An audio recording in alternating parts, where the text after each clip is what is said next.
তার সাথে আমার মোবাইল ফোনে পরিচয় হয়েছিল। কথা করতে করতে তার উপর আমার একটা মায়া হয়ে যায়।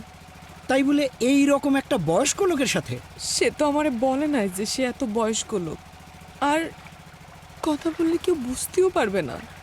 যে মানুষটারে আপনি কোনোদিন দেখেন নাই, চেনেন না, জানেন না, তার সাথে আপনি বাপ মা ভাই বোন সবাইরে ফেলা থুয়ে চলে আসলেন নৌকা সুজানগরের দিক ভিড়া। জি ভাই বেরাইতেছি। এই কি করেন আপনি?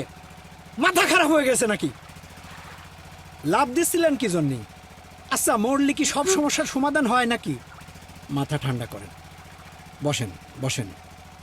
আমি এখন কি করব, কোনে যাব? আচ্ছা ঠিক আছে, আপনার যদি কোনো আপত্তি না থাকে তাহলে আপাতত আমার বাড়ি চলেন, পরেরটা পরে দেখবো না। আপনার বাড়ি কোনে? পাবনা, সুজয়নগর। এ লোকের সাথে পরিচয় হইল কেম্বা করে? আহা, কাঁদবেন না। আপনারা মিয়া লোকরা তো খালি জানেন কাঁদবের কথা, কলি পরেই একটা কিছু হলেই কাঁদে ফেলেন। আচ্ছা, কান্দন দিয়ে কি সব কিছু হয়? আহা, কাঁদবেন না, নির্ভয় কবার পারেন। তার সাথে আমার মোবাইল ফোনে পরিচয় হয়েছিল। কথা করতে করতে তার উপর আমার একটা মায়া হয়ে যায়। তাই বলে এই রকম একটা বয়স্ক লোকের সাথে? সে তো আমারে বলে নাই যে সে এত বয়স্ক লোক, আর কথা বললে কেউ বুঝতেও পারবে না। যে মানুষটারে আপনি কোনোদিন দেখেন নাই, চেনেন না, জানেন না, তার সাথে আপনি বাপ মা ভাই বোন সবাইরে ফেলা থুয়ে চলে আসলেন। আচ্ছা ঠিক আছে, চলেন আপনারা বাড়ি দিয়ে আসি। এই মুখ আমি কেমন করে দেখাবো? ভুল যখন আপনি করছেন, খেসারত তো আপনারই দিতে হবে। এই রবি, নৌকা সুজানগরের দিক ভিড়া। জি ভাই বেরাইতেছি। এই কি করেন আপনি? মাথা খারাপ হয়ে গেছে নাকি? লাভ দিচ্ছিলেন কি জন্যে? আচ্ছা, মরলে কি সব সমস্যার সমাধান হয় নাকি? মাথা ঠান্ডা করেন, বসেন বসেন। আমি এখন কি করব, কোনে যাব? আচ্ছা ঠিক আছে, আপনার যদি কোনো আপত্তি না থাকে তাহলে আপাতত আমার বাড়ি চলেন, পরেরটা পরে দেখবো না। এই রবি, এই নাও আমাগো খাটে ভিড়া। আদার চর দে গেলাম। আচ্ছা ঠিক আছে। এ লোকটা একটা ভণ্ড, এখন আমার মনে পড়ছে।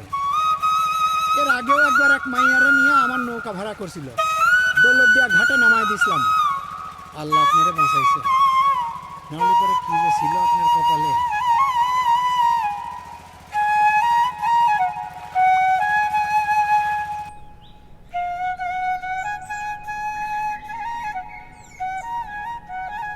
আরে না না, ঠিক আছে আর কি, ঠিক আছে।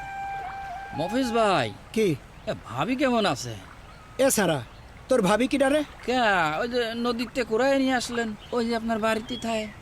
আমি যারা বিয়েই করলাম না, সে আমার বউ হইল কেবা করে। ওরে বিয়ে করছেন কি করেন নাই তা আমরা বসবো কেরম করি? এই, আমি বিয়ে করলি তোরা জানতি না? লোকজন করছিল ওই আপনি নাকি এই গ্রামের লোকের খাওয়া নিয়ে তারা সে বিয়ের কথাটা নাকি গোপন করেছেন। এ সারা, এই আমি কি সেই রকম সওয়াল রে যে আমি বিয়ে করবার গ্রামের লোক জানবি না? না, তা সেরম কিছু না।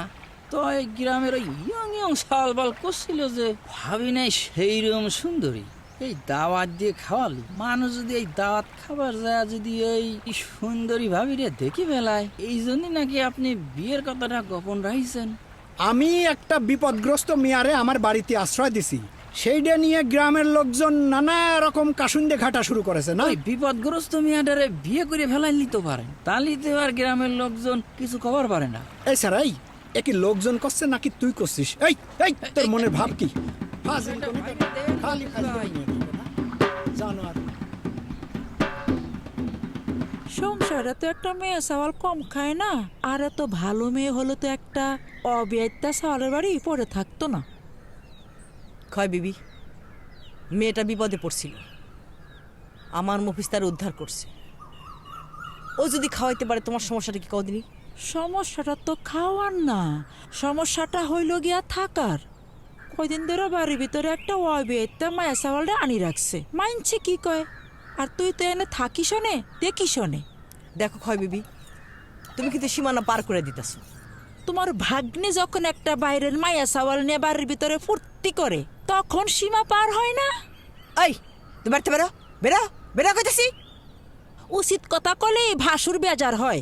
একটা অবৈধা চাওয়ালের বাড়ি একটা অবৈধা মাইয়া দিনের পর দিন পরে থাকলেই কি হবার পারে তা আমরা বুঝি না? সে তো যাবই, তোর এখানে পরে থাকতে আসি নাই। দেমাক কত।